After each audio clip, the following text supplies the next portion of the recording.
5টা শর্ত থাকা লাগবে তওবার জন্য। বলেন কিসের জন্য? এখন অনেকেই বলতে পারেন যে হুজুর তওবার জন্য এত শর্ত কেন?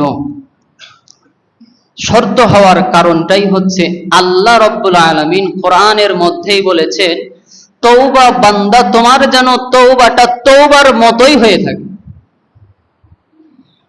আল্লাহ রাব্বুল আলামিন কোরআনুল কারীমের মধ্যে বলেন, ইয়া আইয়ুহাল্লাযীনা আমানু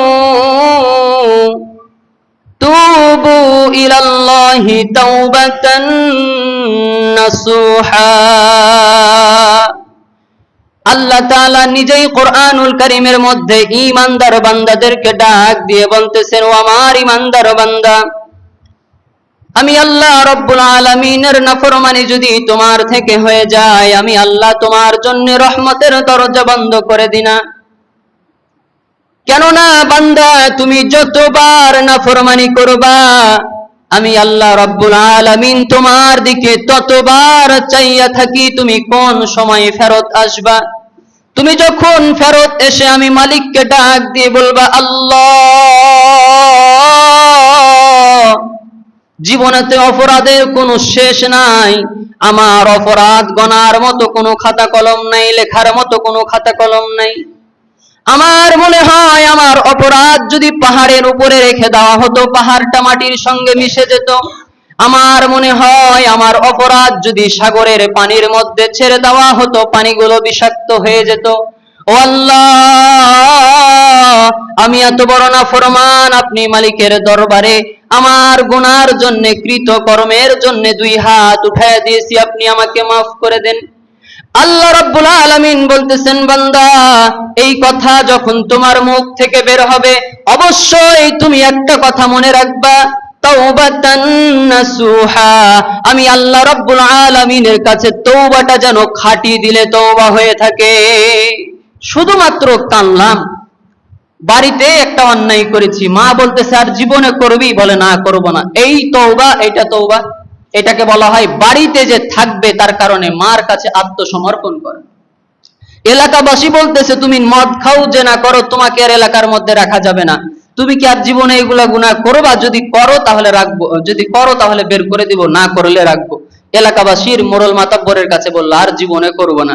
বলেন তো এই তওবা কি খাঁটি তওবা? এইটা কি আল্লাহর জন্য তওবা? আল্লাহ এই তওবার আল্লাহর জন্য, আল্লাহর কাছে বিন্দু মাত্র দাম নাই। আল্লাহর কাছে কোন তওবার দাম আছে?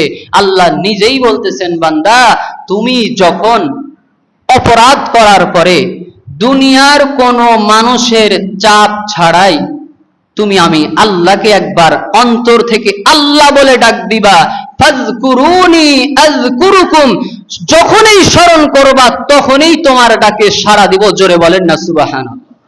আমার আপনার আল্লাহ রাব্বুল আলামিন বলতেছেন, বান্দা, রাত্রিবেলা যে সময় রাত্রি 12টা 1টা বেজে যায়, বাজারের দোকানগুলো বন্ধ, রাস্তার মধ্যে গাড়ি চলাচল করে না, পশু পাখিগুলো ঘুমিয়ে যায়, কেউ কোনো কথা বলে না, তুমি যদি ওই সময় আমি মালিকের দরবারে তোমার ওই পবিত্র কপালটাকে লাগায়া দিয়া 2টা ফোঁটা চোখের পানি ছেড়ে দিয়ে ওই সময় রাত্রি 1টা 2টা বাজে আমি মালিকের কাঠগড়ায় দাঁড়িয়ে যদি একবার নিজের থেকে অন্তর থেকে ডাক দাও আল্লাহ বলিয়া, আমার আপনার আল্লাহ রাব্বুল আলামিন বলেন, বান্দা আল্লাহ বলতে দেরি, বান্দা অন্তর থেকে শুধু এই কথাটা উত্তোলন করতে দেরি, আল্লাহ আমি বড় নাফরমান, মাফ করিয়া দেন।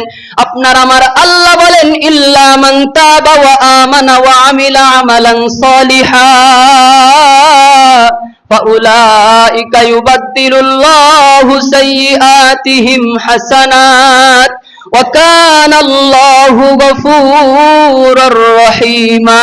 জোরে বলেন না সুবহানাল্লাহ। আল্লাহ রাব্বুল আলামিন বলেন, বান্দা, হাজারো নাফরমানি করেছো, এরপরে আমি আল্লাহর কাছে ফেরত আসতে চাও, এমন সময় খাঁটি অন্তরে তওবার পরে ভালো কাজ করা যদি শুরু করে দিতে পারো, আমি আল্লাহ তোমার জীবনের সব গুনাহগুলোকে মাফ করে দিব। শুধু তাই নয়, ফাউলাইকা ইউবাদদিলুল্লাহু সাইয়্যাতিহিম হাসানাত, আল্লাহ রাব্বুল আলামিন নিজেই বলেন, তোমার প্রত্যেকটা গুনাহকে আমি কিয়ামতের ময়দানে নেকির দ্বারা বদলায়া দিব।